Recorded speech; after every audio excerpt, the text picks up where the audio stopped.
안녕하세요. 미국 주식을 공부하면서 투자하고 있는 빅손입니다. 오늘 저희가 함께 깊이 파고들 자료는 빅손님께서 직접 모아주신 팔란티어, PLTR에 대한 것들인데요. 특히 미국 동부 시간으로 2월 2일 장마감 후에 발표된 아주 따끈따끈한 회계연도 2025년 4분기 실적을 집중적으로 분석해 보려고 합니다. 네, 사실 팔란티어 하면 뭐랄까 오랫동안 베일에 쌓인 기업, 심지어는 고평가 논란의 중심에 항상 있었잖아요. 맞아요. 그래서 이번 실적이 더 중요했던 것 같아요. 과연 그 모든 의구심을 잠재울 수 있을지 투자자의 눈으로 한번 꼼꼼하게 들여다보겠습니다. 자, 그럼 바로 핵심 숫자들부터 보죠. 자료를 보니까 한마디로 쇼크 수준이던데요. 좋은 의미의 어닝 쇼크였죠. 네. 4분기 매출이 14억 700만 달러, 시장 컨센서스가 13억 4천만 달러였으니까 이건 가뿐하게 넘어섰고요. 근데 정말 제 눈을 의심했던 건 전년 동기 대비 성장률이었어요. 아, 그 숫자요? 무려 70%라니. 아니, 이 정도 규모의 기업에서 이게 가능한 수치인가요? 저도 보고 깜짝 놀랐습니다. 70% 성장은 보통 이제 막 시작하는 작은 스타트업에서나 기대해볼 법한 숫자죠. 팔란티어 정도의 기업이 이런 성장률을 기록했다는 건 시장의 예상을 그냥 완전히 뛰어넘는 사건이 벌어졌다고 봐야 합니다. 사건이요? 괜히 CEO인 알릭스 카프가 이번 실적을 두고 우주적 보상이라고 표현한 게 아니에요. 그리고 숫자 등에 정말 하이라이트는 따로 있습니다. 아, 그 성장성이랑 수익성을 같이 보는 지표 말씀이시죠? 룰 오브 40. 맞습니다.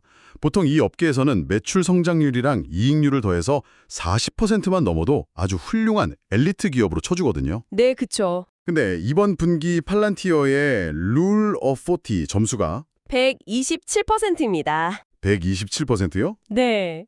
지난 분기 114%도 대단했는데 그걸 또 경신한 거죠. 이건 그냥 좋다의 수준이 아니라 말 그대로 괴물 같은 퍼포먼스예요. 초고속 성장과 높은 수익성, 이 두 마리 토끼를 잡는 걸 넘어서서 아예 등에 업고 날아다니는 수준인 거죠. 와, 127%라니. 정말 말이 안 되는 숫자네요. 이런 폭발적인 에너지는 대체 어디서 나온 걸까요? 70% 성장을 이끌었다는 건 분명 어딘가에서 뭔가가 그야말로 터졌다는 의미일 텐데. 네, 맞습니다. 자료를 보니 그 진원지가 바로 미국 시장, 특히 상업 부문이더라고요. 정확히 보셨습니다. 이번 실적의 심장이라고 할 수 있죠. 심장이요? 네. 미국 상업 부문 매출이 5억 700만 달러를 기록했는데 시장 예상치를 넘은 건 물론이고 전년 대비 성장률이 무려 137%에 달합니다. 137%요? 네. 정부 부문도 66%라는 훌륭한 성장을 했지만 이 상업 부문의 성장은 그야말로 압도적이었죠. 덕분에 분기 최초로 미국 전체 매출이 10억 달러를 돌파하는 기록도 세웠고요. 와, 137% 성장. 그 배경에는 역시 팔란티어의 그 인공지능 플랫폼 AIP가 있는 거겠죠? 물론입니다. 컨퍼런스 콜에서 경영진이 쓴 표현이 아주 인상적인데요. 어떤 표현이었죠? AIP에 대한 미국 기업들의 수요가 그칠 줄을 모른다. unrelenting 이렇게 표현했어요. 그칠 줄을 모른다. 네, 이건 단순히 경쟁사 고객을 뺏어오는 수준이 아니라 AIP가 없으면 이제 비즈니스가 안 되는 새로운 시장의 표준을 만들어가고 있다는 자신감의 표현입니다. 실제로 가치를 증명하는 속도도 엄청나게 빨라졌어요. 고객사가 월요일에 AIP 부트캠프를 시작하면요. 네. 금요일에는 계약서에 서명을 한다는 겁니다. 잠깐만요. 월요일에 시작해서 금요일에 계약이라니요. 그렇죠. 보통 이런 기업용 소프트웨어 계약이 짧아도 몇 달, 길면 거의 1년 가까이 걸리는 걸 생각하면 이건 거의 혁명 수준인데요. 이게 어떻게 가능한 거죠? 바로 그 지점이 팔란티어의 진짜 비밀병기라고 불리는 온톨로지와 연결됩니다. 아, 온톨로지요? 자료에도 그 단어가 계속 나오더라고요. 한 고객사 임원이 온톨로지가 우리의 비밀병기다 이렇게 말했다고. 네, 온톨로지를 이렇게 한번 생각해 보시면 쉬워요. 대부분의 AI는 회사에 대한 두꺼운 책 한 권을 읽고 똑똑해지는 방식입니다. 그렇죠. 데이터를 학습하는 거니까. 하지만 팔란티어의 온톨로지는 그 회사의 모든 운영, 데이터, 프로세스를 완벽하게 복제한 살아있는 디지털 복제품, 즉 디지털 트윈을 만드는 거예요. 디지털 트윈? 그저 데이터의 집합이 아니라 데이터와 데이터 사이의 관계, 업무 프로세스, 심지어는 직원들의 노하우까지 포함된 말 그대로 회사의 영혼을 복제하는 것에 가깝습니다. 와, 회사의 영혼을 복제한다라. 표현이 엄청나네요. 그렇죠. 챗GPT 같은 LLM, 그러니까 AI 모델은 이 온톨로지라는 잘 만들어진 운동장 위에서 뛰놀게 되는 겁니다. 아, 그러니 AI가 단순히 데이터를 보는 게 아니라 마치 그 회사의 10년차 직원처럼 전체적인 맥락을 이해하고 행동하게 되는 거죠. 그래서 월요일에 시작해서 금요일에 계약이 가능해지는 거군요. 문제를 바로 진단하고 해결책을 눈앞에 보여주니까요. 바로 그겁니다.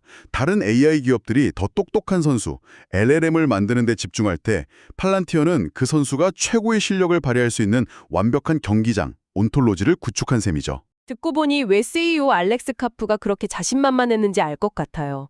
다른 기업들이 AI로 뭘 할 수 있을지 PPT 만들고 있을 때 우리는 고객에게 진짜 돈을 벌어주는 시스템을 배포하고 있다. 이게 그냥 하는 말이 아니었네요. 네, 그 기술적 자신감이 미래 전망에도 그대로 녹아 있습니다. 맞아요. 다음 분기랑 연간 가이던스를 보니까 이것도 시장 예상을 아득히 뛰어넘었던데요. 맞습니다. 투자자들이 가장 중요하게 보는 것 중 하나가 바로 이 가이던스죠. 2026년 1분기 매출 가이던스를 15억 3천만 달러 수준으로 제시했는데 시장 컨센서스가 13억 2천만 달러였거든요. 와, 15% 이상 높게 부른 거네요. 그렇죠. 2026년 연간 가이던스도 마찬가지고요. 시장은 62억 달러 정도를 예상했는데 회사는 거의 72억 달러 가까이 벌 수 있다고 자신하고 있습니다. 보통 가이던스는 좀 보수적으로 제시하는 경향이 있잖아요. 근데 이건 대놓고 우리 실력은 이 정도다라고 선언하는 느낌이네요. 바로 그 점입니다. 숫자 자체보다 더 중요한 게 경영진의 톤앤 매너예요. 주주서한을 보면 AI의 세계는 점점 더 가진 자와 못 가진 자로 나뉘고 있다는 문구가 나와요. 가진 자와 못 가진 자라. 여기서 가진 자는 당연히 팔란티아와 그 고객들이겠죠. 경쟁사들을 향해서는 우리는 과학 프로젝트가 아니다. 실제 가치를 창출한다라면서 선을 긋습니다. 아, 이런 발언들은 단순한 자신감을 넘어서 이제 시장의 지배자로서 경쟁의 판을 새로 짜겠다는 선전포고처럼 들립니다. 실적, 가이던스, 경영진의 발언까지 정말 모든 게 완벽해 보이는데요. 그래서 이제 실적 발표 직후에 시간의 거래에서 주가가 12%까지 폭등했죠. 네, 그랬죠. 다음 날 정규장에서는 상승폭이 꽤 줄어서 6.8% 상승으로 마감했단 말이죠. 네. 모든 게 완벽했는데 투자자들은 왜 약간 주춤했던 걸까요? 혹시 우리가 놓친 아쉬운 부분이 자료에 있었을까요? 아주 좋은 질문입니다. 일단 표면적인 이유는 실적 발표 다음 날 미국 고용 지표가 너무 좋게 나왔어요. 그래서 금리 인하 기대감이 좀 후퇴했고 기술주 중심의 시장 전체가 조정을 받았기 때문입니다. 아, 시장 전체의 영향이었다. 네. 팔란티어만 콕 집어서 악재가 있었다기보다는 그냥 시장의 파도에 약간 휩쓸렸다고 보는 게 일반적인 분석이죠. 하지만 완벽한 실적을 내고도 단지 시장 분위기 때문에 상승분을 반납했다는 건 투자자 입장에서 좀 아쉽게 들리거든요. 혹시 다른 해석의 여지는 없을까요? 충분히 가능한 해석이죠. 시장은 언제나 가장 좋은 것과 비교하려는 속성이 있으니까요. 상업 부문은 저렇게 날아가는데 전통적인 캐시카우였던 정부 부문은 왜 상대적으로 더디지? 라고 생각하는 투자자들도 분명 있었을 겁니다. 아, 그럴 수 있겠네요. 혹은 단기간에 12%나 급등했으니 차익을 실현하려는 매물이 쏟아져 나온 것일 수도 있고요. 하지만 더 큰 그림에서 보면 이번 실적의 가장 큰 의미는 그동안 팔란티어의 발목을 잡았던 고평가 논란을 압도적인 성장 숫자로 정면 돌파했다는 데 있습니다. 아, 우리 주가가 비싸다고? 이 정도 성장률을 보고도 그런 말이 나와? 라고 숫자로 증명해 보인 거군요. 정확합니다. 월가의 반응도 궁금한데요. 이런 엄청난 실적을 보고도 여전히 비싸다는 의견이 많나요? 의견이 분분합니다. 윌리엄 블레어의 한 애널리스트는 미 국방부가 팔란티어를 미션 크리티컬 플랫폼으로 전폭 채택하고 있다면서 향후 주가가 200달러를 넘을 수 있다는 아주 공격적인 전망을 내놓기도 했습니다. 200달러요? 반면에 전체 애널리스트들의 평균 투자 의견은 여전히 보유, 그러니까 홀드에 머물러 있어요. 100배가 넘었던 포워드 PER이 89배 수준까지 내려오긴 했지만 여전히 S&P 500 평균의 4배가 넘는 높은 밸류에이션이니까요. 결국 숙제는 명확하네요. 네, 이번 한 번이 아니라 앞으로 매 분기 이런 괴물 같은 실적을 계속해서 보여줘야 한다는 거죠. 자, 그럼 오늘 분석을 종합해보죠.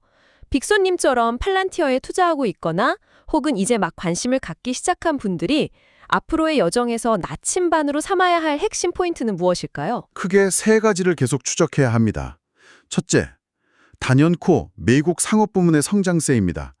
여기가 지금 팔란티어라는 로켓의 주 엔진이거든요. 네, 주 엔진. 이 엔진의 출력이 조금이라도 약해지는 신호가 보이면 전체 성장 동력에 대한 우려가 커질 수밖에 없습니다. 둘째, 오늘 이야기 나눴던 루로 40 점수입니다.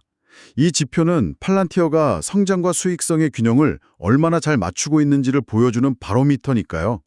이게 계속 높은 수준에서 유지되는지 지켜봐야 합니다. 그리고 마지막은요? 마지막으로 가장 중요한 것은 이 높은 밸류에이션을 정당화할 수 있는 어닝 서프라이즈의 지속성입니다. 팔란티어는 이제 시장의 기대를 충족시키는 것만으로는 부족해요.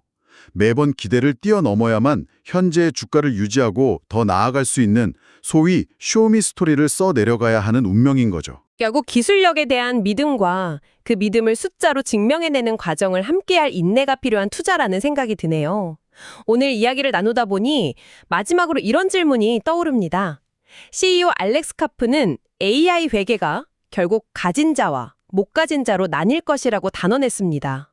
오늘 팔란티어의 사례를 보고 나니 지금 여러분의 포트포리오를 채우고 있는 다른 기업들은 과연 이 거대한 AI 혁명에서 가진 자의 편에 설 준비가 되어 있는지 한번 냉정하게 점검해 볼 필요가 있겠다는 생각이 드네요.